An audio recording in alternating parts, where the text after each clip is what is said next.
Hello, America. My name is Dylan John, and you're listening to Nature and the Nation. And for today's episode, I will be looking at The Cry for Myth by Rollo May. And this book was published in 1991. Rollo May is a somewhat well-known author in the analytic psychology field, student of Carl Jung's analytic psychology. And this book kind of talks about how our modern world doesn't have a lot of real strong mythology understood as such, but we sort of look for other avenues of finding our own myths through literature, poetry, movies, things like that. They sort of substitute for the myths that we no longer have from our past. But it's cool because he talks about some myths and fairy tales and stories and how they can be interpreted. He talks, like, for example, about The Great Gatsby and says what kind of, can we understand anything about the American mythos from this book, the psychology of the American people, from looking at The Great Gatsby as sort of an American myth. And he looks at some other things, Faust, Sleeping Beauty, some other different stories. I'm not as interested in the stories specifically as I am interested in his kind of synopsis of what myth is and what purpose it serves. And so for that reason, I'm only going to focus on the first chapter. And then I've got a little bit from the last, or one of the last chapters. Yeah, a little bit from the last chapter, but mostly from the first chapter, just to get the overview of what he's proposing we need or want mythology in our lives for, why we turn to it. So, like all my episodes, I'll be reading a few sections and then providing some commentary. And I'm going to start off here when he talks about, right from the beginning, when he talks about what a myth is. He says, quote, "A myth is a way of making sense in a senseless world. Myths are narrative patterns that give significance to our existence. Whether the meaning of existence is only what we put into life by our own individual fortitude, as Sartre would hold, or whether there is a meaning we need to discover, as Kierkegaard would state, the result is the same. Myths are our way of finding this meaning and significance.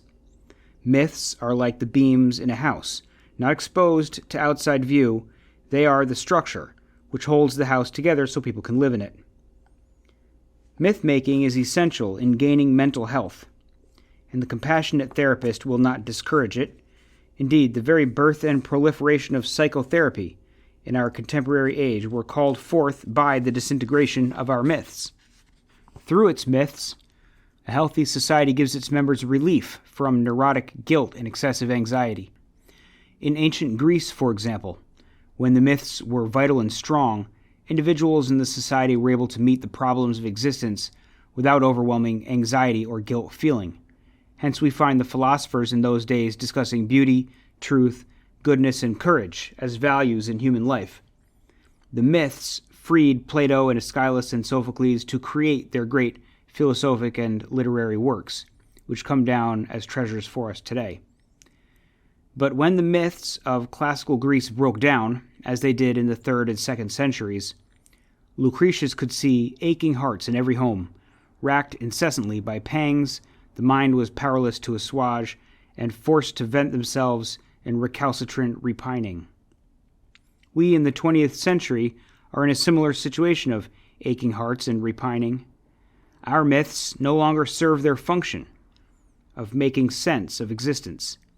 The citizens of our day are left without direction or purpose in life, and people are at a loss to control their anxiety and excessive guilt feeling. People then flock to psychotherapists or their substitutes, or drugs or cults, to help them in holding themselves together.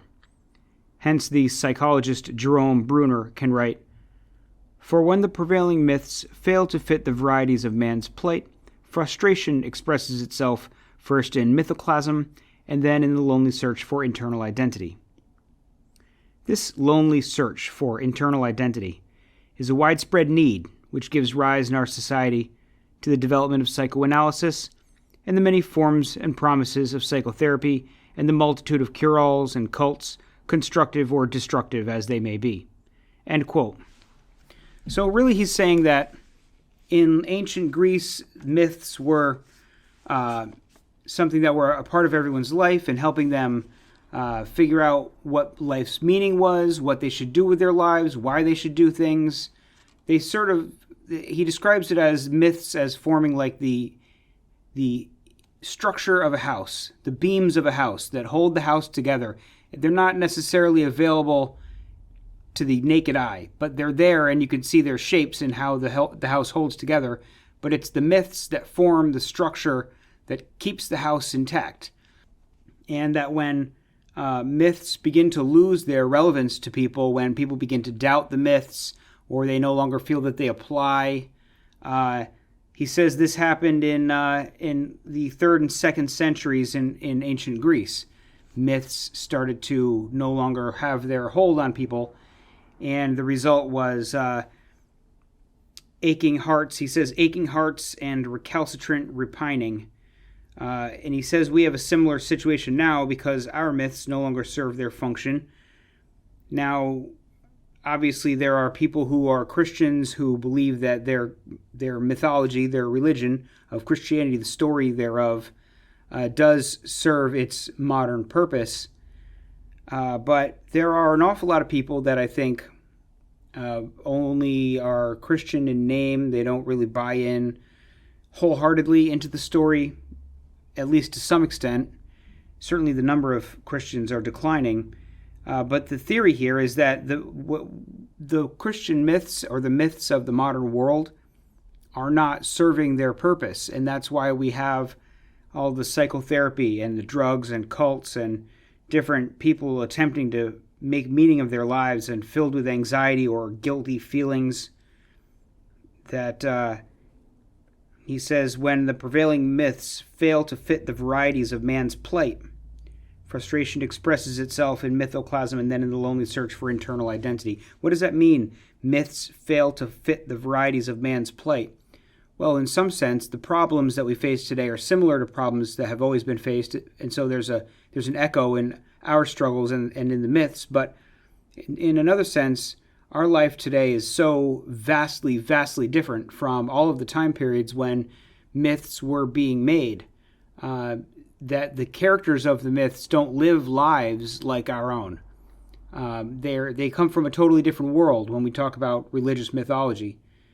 The characters are from a completely different world. They don't face our challenges in the same way that we do. There's a disconnect. There's a sense in which it's not a living mythology, because it's not a mythology comprised of heroes that could be born out of the world that we live in, that can show us a way for us to be heroes, because our heroes are not modern American heroes, and we can't relate to Perseus and Hercules in the same way that we might relate to someone like the Great Gatsby or someone like that. And so we do have problems connecting our lives to our mythology, or even having a mythology that speaks to us. So moving on from there, he talks a little bit more about cults and myths, and he says, quote, "There are frightening statistics of suicide by young people in the last decades. In the 1970s, suicide among young white men increased greatly. We may try various ways to prevent suicide in these young people, like telephoning seriously depressed persons and so on.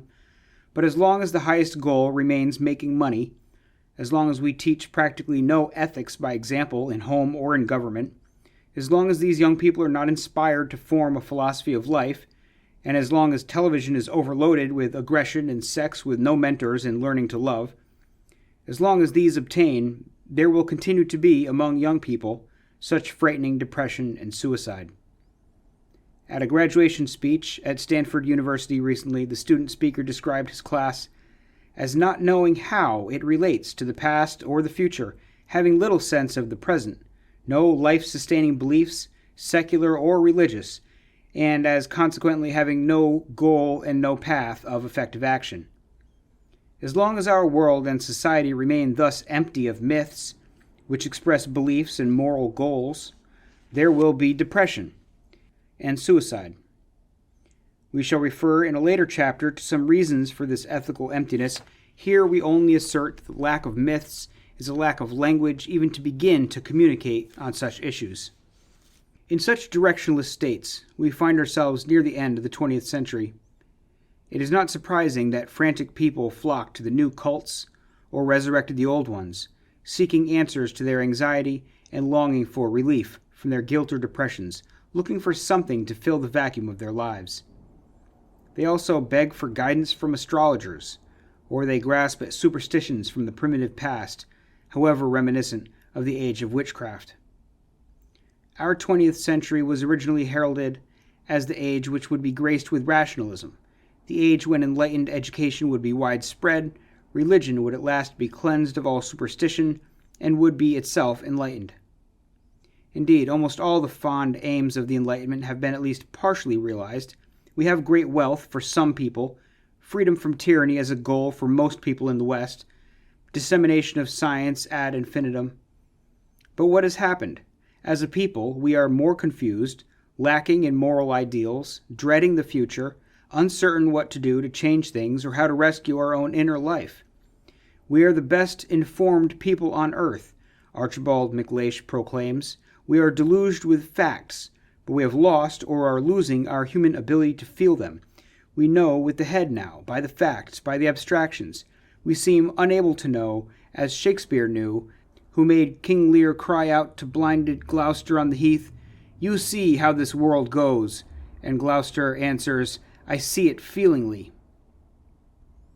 Language abandons myth only at the price of the loss of human warmth, color, intimate meaning, values, these things that give personal meaning to life.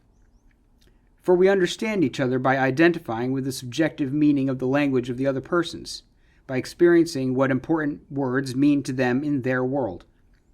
Without myth, we are like a race of brain-injured people, unable to go beyond the word and hear the person who is speaking.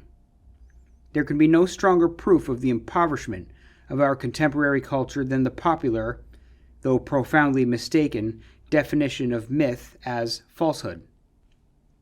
The thirst for myth and the discouragement at the lack of adequate myths shows in the use of narcotics. If we cannot make sense of our lives, we can at least temporarily check out of our boring routine by out-of-the-body experiences with cocaine or heroin or crack or some other drug which will take one temporarily out of this world. This is also a pattern we see not infrequently in psychotherapy. When the person finds his prospects overwhelmingly difficult, he may consider that at least he can participate in his own fate by overdosing or shooting himself. If we are going to be annihilated anyway, it is less humiliating to go out with a bang than a whimper. The flocking to cults in our day, especially by young people, but by older ones as well, is also an indication of the desperate need for myths. Any group which promises bliss and love and an inside track to whatever gods may be can get an audience, and people flock to the banner of a new cult, whatever it is called. Jim Jones in the Guyana tragedy, when 980 of his followers committed suicide because the authoritarian Jones told them to, is a warning we cannot forget. Cults have the power of myths without the social limits, without the breaks, without societal responsibility. The cry for myths must be listened to, for unless we achieve authentic myths, our society will fill the vacuum with pseudo-myths and beliefs in magic.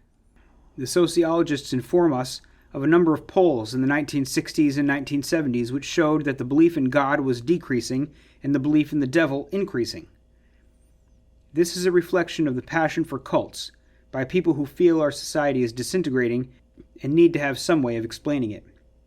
Instead of being viewed as random, irrational behavior, devil belief is an effort by the powerless to make sense of the world, to apply causality when disorder threatens, and to reduce the dissonance generated by their commitment to a social order that is incomprehensible and unresponsive to them. End quote. So, he's talking more at length here about the missing missing myths in our society.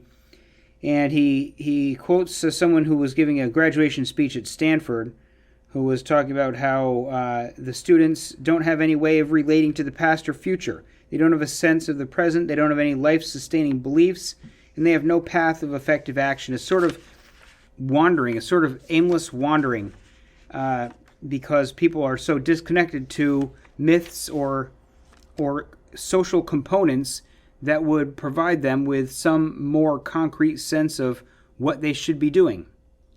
Now, as for cults, it's hard to say really what a cult is other than a religion in its opening phases, but he does say that cults have the power of myths without the social limits, without the breaks, without societal responsibility. Where would a cult get these social limits, breaks, and societal responsibility? Would be if it was integrated into the society at large, rather than occupying a position in the fringes of society, where it doesn't have sort of social control that it would have if it were more integrated. As a cult becomes a religion and becomes embedded in society, or somehow acquires a position in society through overtaking that society or whatever the means may be, it acquires more tradition, where failed practices like making everyone drink Kool-Aid have already been flushed out of the cult's practices. Things that are counterproductive. There's an evolution, a social evolution that occurs in religious institutions where bad ideas get driven out, better ideas strengthen their hold. And a cult is essentially, what he's saying is, a cult is an organization that simply hasn't gone through the process of firming up its practices in such a way to be sustainable and productive for society at large, essentially. But what other avenue is there in order to achieve the sort of myths that society needs? They must come from somewhere. There must be some group of people that buy into them. Anyway, let's move on to the next section when he talks about the denial of myth, where he says, quote, "It will seem confusing indeed to propose our need for myths when we have become accustomed in our culture to label myths as falsehoods. Even people of high intelligence speak of only a myth as a deprecatory phrase. The biblical creation story, for example, is only a myth. This use of the word only as a deprecation of myth began with the Christian fathers in the 3rd century AD as their way of fighting against the common people's faith in Greek and Roman myths. The fathers argued that only the Christian message was true, and the Greek and Roman stories were only myths. But if the church fathers could have had more confidence in the great wealth of mythology which came with Christianity, from the celebration of Christmas with the wise men following the star in the east, to the indescribably charming gift-giving, or the impressive experience of Easter with its celebrations of spring and the birth of plants and flowers and grain, as well as the myth of the resurrection, they would have had less need to attack the great myths of classical Greece and Rome. But there is another reason in our day for the mistaken definition of myths as falsehood. Most of us have been taught to think only in rationalistic terms. We seem to be the victims of the prejudice that the more rationalistic our statements, the more true they are. This monopoly on the part of left-brain activity expresses not real science but pseudoscience. Gregory Bateson rightly reminds us that mere purposive rationality, unaided by such phenomena as art, religion, dream, and the like, is necessarily pathogenic and destructive of life. As we have said, our first reaction when the myths have not sufficed is mythoclasm. We attack the very concept of myth. The denial of myths, as we shall see later, is itself part of our refusal to confront our own reality and that of our society. Depend upon it, Max Muller wrote, there is mythology now as there was in the time of Homer, only we do not perceive it, because we ourselves live in the very shadow of it, and because we all shrink from the full meridian light of truth. There is surely no conflict between science, rightly defined, and myth also rightly understood. Heisenberg, Einstein, Niels Bohr, and countless other great modern scientists have made that clear. It is interesting to note how many of the great scientific discoveries begin as myths. We do not have Einstein's answer to Freud's defense of myth in his letter on the question, why war? But there is no reason to doubt that it was affirmative. The relation between science and myth is put succinctly by W.B. Yeats. Science is the critique of myth. Our problem is not merely one of definition. It is one of inner commitment, a problem of psychology and the spiritual effort to garner up the courage to gaze at the full meridian of truth. End quote. So it's a challenging position, of course, in which we find ourselves in the modern era. If we have absorbed all of the various lessons from the rigorous scientific advances that have occurred over the past several hundred years, we do find ourselves in a position where a lot of our myths have simply been proven untrue. And so it becomes probably not unreasonable for us to say, oh, that's just a myth. That's not true. A distinction between the things which science has backed up as having happened at some point, the exploration of history and prehistory, geology, and so on and so forth, gives us a vision of what has happened in the past. And it doesn't match up, in many cases, with the stories that we've got. Then our myths no longer seem true when we have something, we have scientific discoveries that have much more basis in fact. All of our examinations and study lead us to believe that what science tells us through this scientific method of examination has proven itself to be true. And for us to talk about myths in some way in which we don't classify them as false would have to have one of two things happen. We would have to have myths that essentially describe reality and are treated as maybe expressed in a mythopoetic way or something, expressed in ways that transcend the simple expository scientific explanation, but can bring things like beauty and wonder perhaps into the story. And secondly, to what extent can we look at myths and understand them as having some other sort of truth than factual historical truth? What if we can say there is no physical place called Tartarus where there's someone Sisyphus rolling a rock up a hill endlessly over and over again? You can't travel there. You can't get there by walking, no matter how far you go. The place doesn't exist. But it has some sort of other truth, allegorical, metaphorical truth. And if they're understood as stories, parables, and they're not understood as historical facts, then in that sense we can make room for them. But how we combine those two premises of like the actually true, the physically true, the true backed by experiment and study, and then the metaphorically true. Is it possible for those things to kind of coexist in a way where they're not at war with each other? Is it possible for those two types of descriptions of reality to coexist within one spiritual tradition? Certainly important questions that have sort of popped their head up in various episodes of my podcast so far, and probably still remaining somewhat unanswered.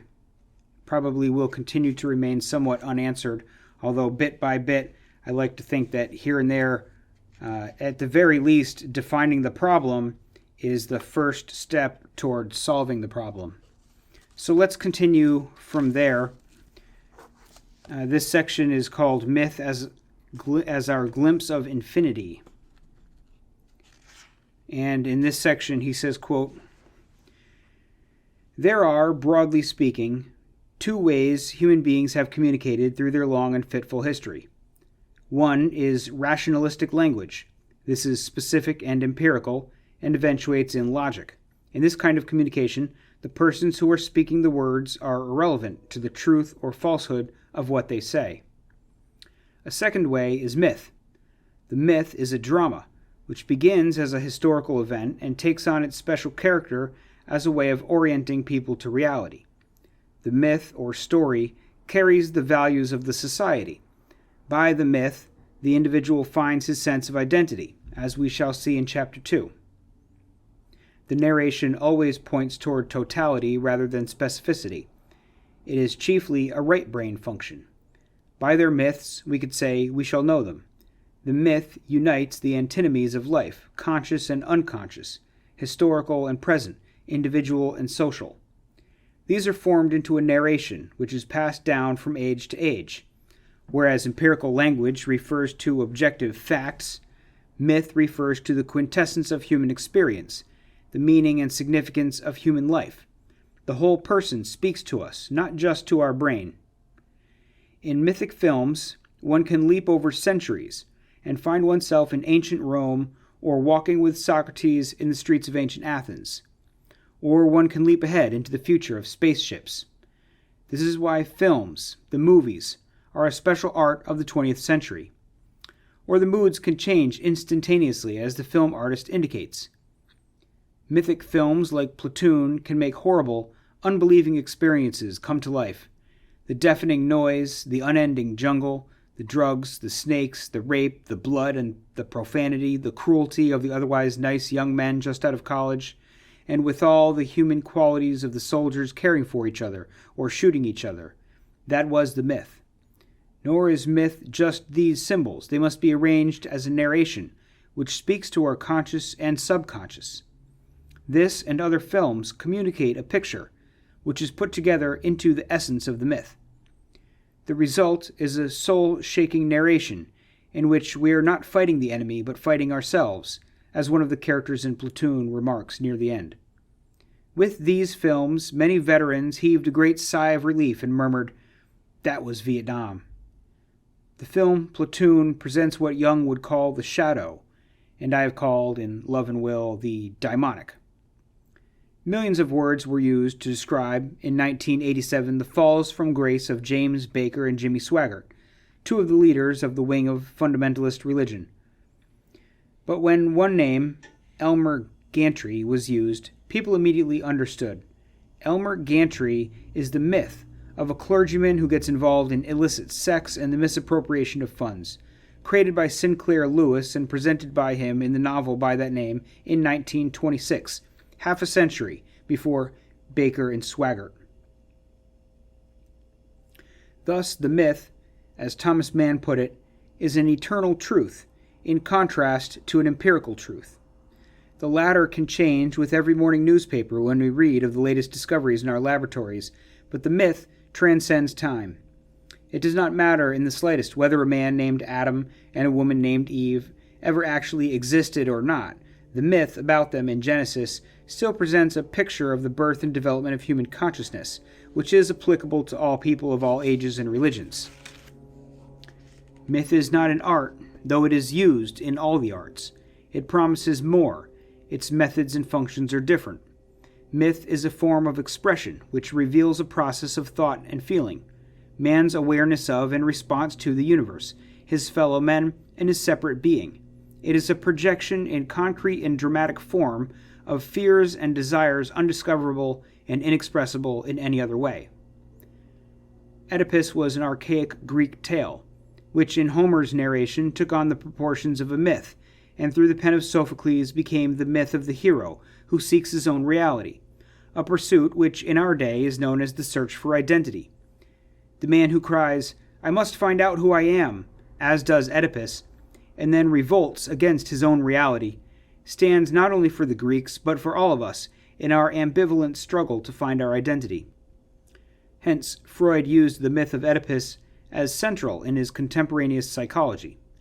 Like most of the ancient Hebrew and Greek myths, this narration of the triangular struggle in the family becomes true in different ways for people of all cultures, since everyone is born of a father and mother and must in some way revolt against them, which is the definition of a classic like Oedipus. Psychoanalyst Bruno Bettelheim faced the same problem of overemphasis on rationality in his charming book on fairy tales, The Uses of Enchantment. He called on the ancient philosophers, Plato and Aristotle, to support him.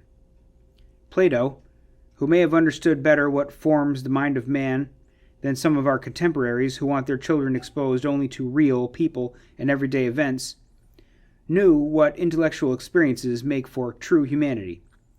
He suggested that the future citizens of his ideal republic begin their literary education with the telling of myths, rather than with mere facts or so-called rational teachings. Even Aristotle, master of pure reason, said, "The friend of wisdom is also a friend of myth." Thus, the authorities on the teaching of virtue and courage to the youth, what the Greeks called arete, realized that myth is the foundation of values and ethics. Every individual seeks, indeed must seek, if he or she is to remain sane, to bring some order and coherence into the stream of sensations, emotions, and ideas entering his or her consciousness from within or without.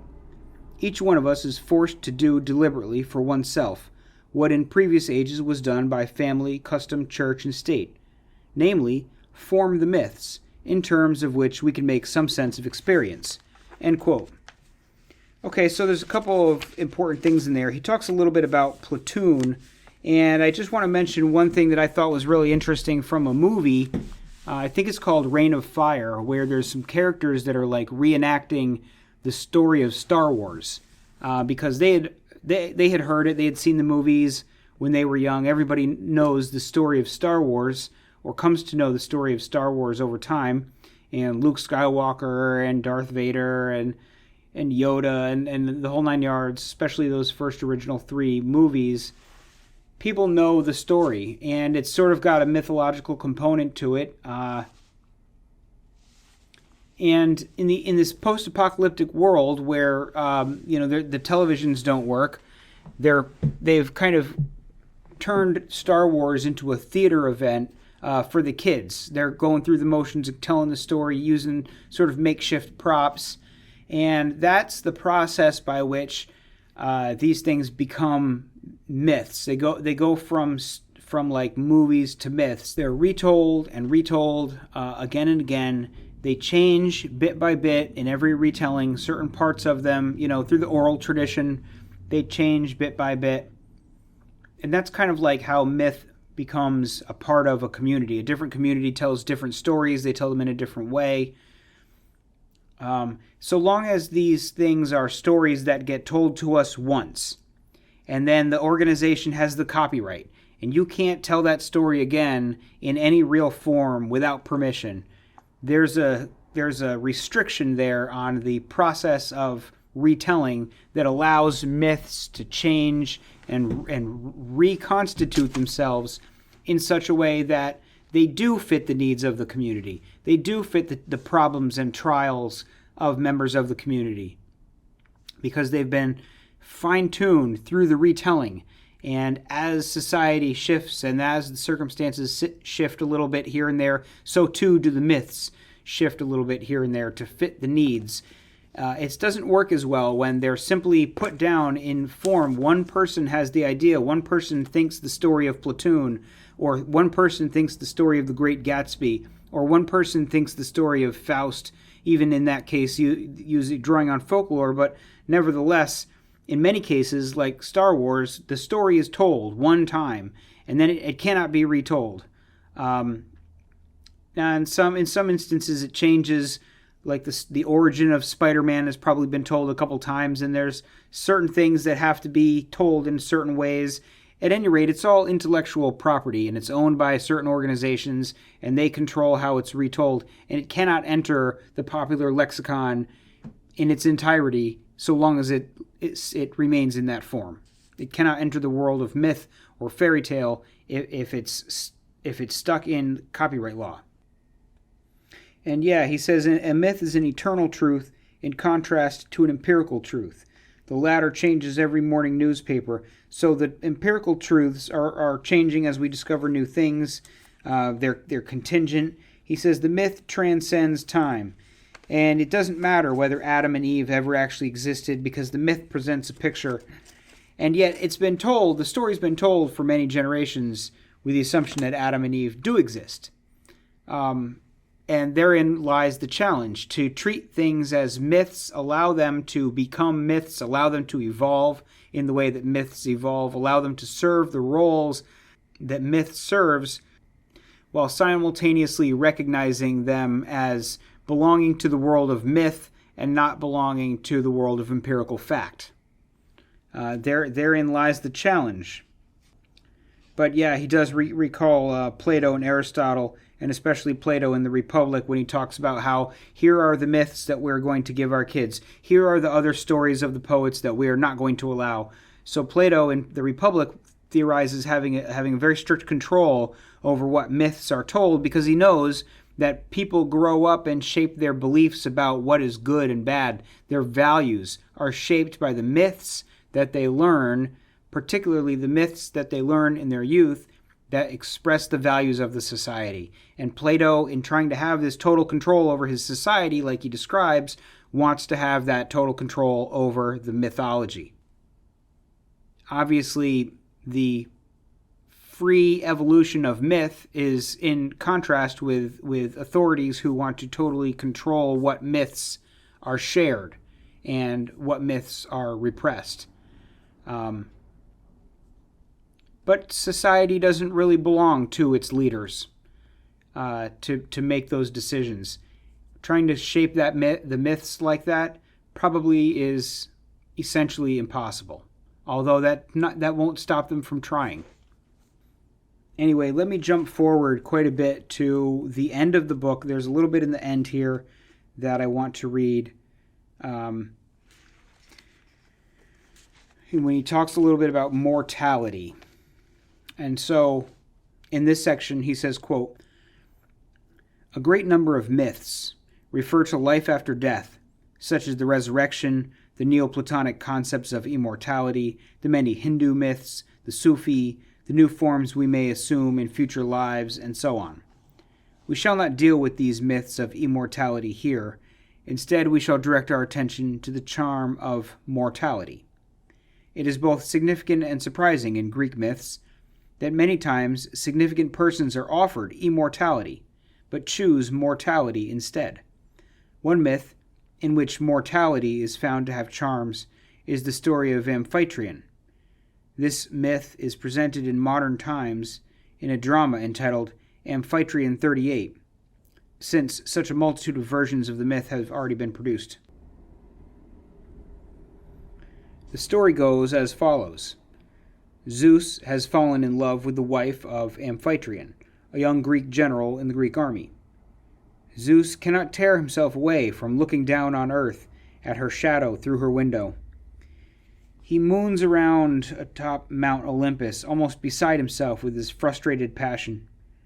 Mercury takes pity on him and suggests that Zeus arrange a harmless maneuver of war so that Amphitryon will be called away, and in his absence Zeus can masquerade as Amphitryon and fulfill his yearning to make love with his wife. Zeus proceeds to do this. Everything goes according to plan. But after Zeus completes the love affair, he and Amphitryon's wife have a conversation which greatly disturbs the chief of the gods. On his return to Mount Olympus, he describes to Mercury what it is like to make love to a human being. Zeus is indeed troubled. "Mercury," she will say, "when I was young, or when I am old, or when I die. This stabs me, Mercury. We miss something, Mercury. We miss the poignancy of the transient, that sweet sadness of grasping for something we know we cannot hold."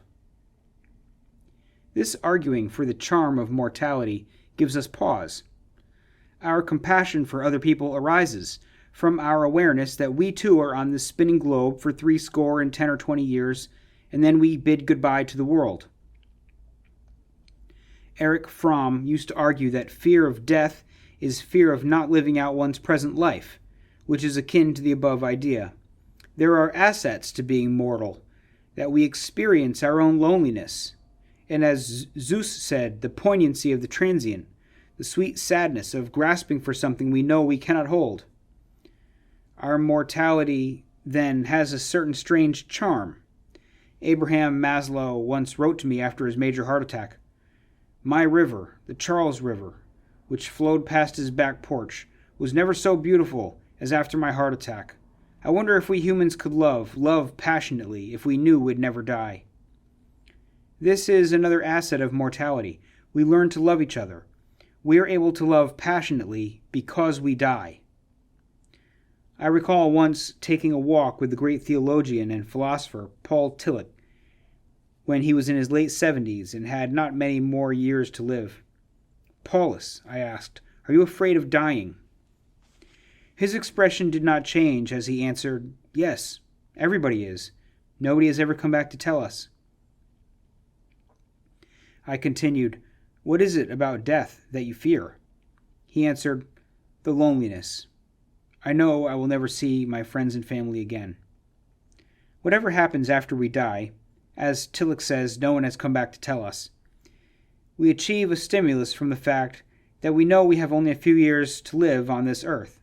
This awareness of being mortal challenges us to use these few years in a way that reaches deepest into our hearts and the hearts of those we love. There is, as Girardot tells us, a poignancy, an aliveness, indeed a vitality, which is present in mortality. The most famous choice of mortality is that of Odysseus, in his long trip home from Troy when he is shipwrecked and spends 7 years with the beautiful nymph Calypso. She offers him immortality if he will stay forever with her. But he continually weeps in his desire to go home to Penelope. Athena, the goddess who watches over the family of Odysseus, prevails upon Zeus to send Hermes to instruct Calypso to let Odysseus leave. When Hermes flies to the island and explains his instructions, Calypso becomes angry. "Oh, you vile gods, in jealousy supernal, you hate it when we choose to lie with men, immortal flesh by some dear mortal's side. So now you grudge me, too, my mortal friend. But it was I who saved him, saw him straddle his own keelboard, the one man left afloat when Zeus rent wide his ship with chain lightning and overturned him in the wine-dark sea. Then all his troops were lost, his good companions, when wind and current washed him here to me. I fed him, loved him, saying that he should not die nor grow old, ever, in all the days to come." The strong god glittering left her as she spoke, and now her ladyship, having given heed to Zeus's mandate, went to find Odysseus in his stone seat to seaward, tear on tear brimming his eyes. The sweet days of his lifetime were running out, in anguish over his exile, for long ago the nymph had ceased to please. Though he fought shy of her in her desire, he lay with her every night, for she compelled him. But when day came, he sat on the rocky shore, and broke his own heart, groaning with eyes wet, scanning the bare horizon of the sea. Now she stood near him in her beauty, saying, "O forlorn man, be still. Here you need grieve no more. You need not feel your life consumed here. I have pondered it, and I shall let you go." But Calypso still cannot understand why Odysseus wants to give up immortality and go back to Penelope. "Son of Laertes, versatile Odysseus, after these years with me you still desire your old home. Even so, I wish you well. Could I be less desirable than Penelope is, less interesting, less beautiful? Can mortals compare with goddesses in grace and form?" To this the strategist Odysseus answered, "My lady goddess, here is no cause for anger. My quiet Penelope, how well I know, would seem a shade before your majesty, death and old age being unknown to you, while she must die. Yet it is true, each day I long for home, long for the sight of home. If any god has marked me out again for shipwreck, my tough heart can undergo it. What hardship have I not long since endured at sea, in battle? Let the trial come." Now, as he spoke, the sun set, dusk drew on, and they retired, this pair, to the inner cave, to enjoy themselves in love, and stayed all night beside each other. When dawn spread out her fingertips of rose, Odysseus pulled his tunic and his cloak on, while the sea nymph, dressed in a silvery gown of subtle tissue, drew about her waist a golden belt. And so Odysseus chose mortality, even though he knows it means for him more years of being tossed in storms and his raft wrecked, and even though it means he must fight the rival gang of suitors when he returns to Ithaca. We have said that in the moments when eternity breaks into time, there we find myth. Myth partakes of both dimensions. It is of the earth in our day-to-day experience, and is a reaching beyond our mundane experience. It gives us the capacity to live in the Spirit. Who has not been moved by the majesty of the Corinthian pillars of the Temple of Zeus in Athens? Again, we find ourselves repeating on hearing a Mozart sonata. If I could live to be 1,000 years, I will never forget this moment. Such moments are beyond time. End quote. Okay, so there's some interesting things in there, and I'm not sure if I've mentioned this in the past episodes. I think I probably have, but I just find it really interesting what limitation and mortality really do to human existence. In some sense, we think about people that we care about, and we say, boy, I would love for that person to never have to die, to be able to spend eternity side by side with this person that I love. And yet there's a certain value that we have in the limited, a certain affection that we have for things because they are limited, a certain appreciation for the sunset, especially a beautiful sunset, because it's not always a state of sunset. It's not always a state of beautiful sunset. It's transient. It's there and then it's gone. And the fact that it's impermanent adds value to it. The next sunset will not be the same. And every person has a particular value that is, I believe, in a way, only really brought to light in our own mortality. There's a certain delicateness to us, a certain temporariness to us. No matter how much we like a person, we can't keep them here forever. And so there's a value that comes from the time that we spend with the other people that we care about because it is limited. And in a way, it's even like, I think, extends beyond just mortality, that in some certain sense, I think that we don't even care for each other completely on account of each other's virtues. But there's sometimes some flaw that someone will have, something that they do that might bug us, and yet it's part of what makes them unique, that we all have different ways of doing things. We haven't locked on to the perfect way for everybody to do things, and would we even want to? Even if it was like the best way of doing things, would we want to all always be doing things the best way and leaving a world with no variety? It's the imperfections in the world that give it some sort of its value, the uniqueness of the world. And our mortality is something that makes that uniqueness of individuals just that much more special. So, with that said, I think I will wrap this episode up. Thank you very much for listening. I'll talk to you again next time. Goodbye.